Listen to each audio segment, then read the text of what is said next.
Ko'biltni oldidagi sertkis. İçine qarang. Atayni bu holatda qilsa bo'lmaydi. Qayga havo kirib o'tdi? Assalomu alaykum obunachilar. Mana biz Cobalt mashinasidan qabul qilindi.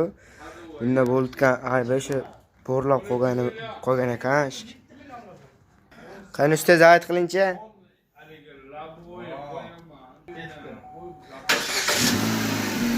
Mana obunachilar.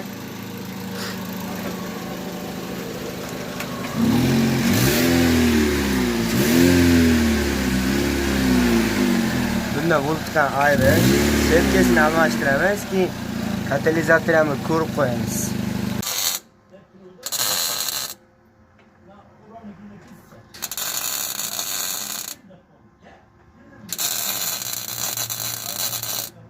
Sizlarga video qilishdan maqsad mana kesildi-ku baqa.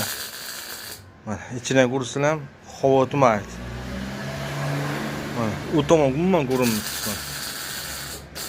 Kimlargadir manfaatli bo'ladi bu videolar. Like bo'lsa, kerak bo'lsa, obuna bo'linglar. Mo'shiz bor insonda mas'ul kasallik bo'ladi.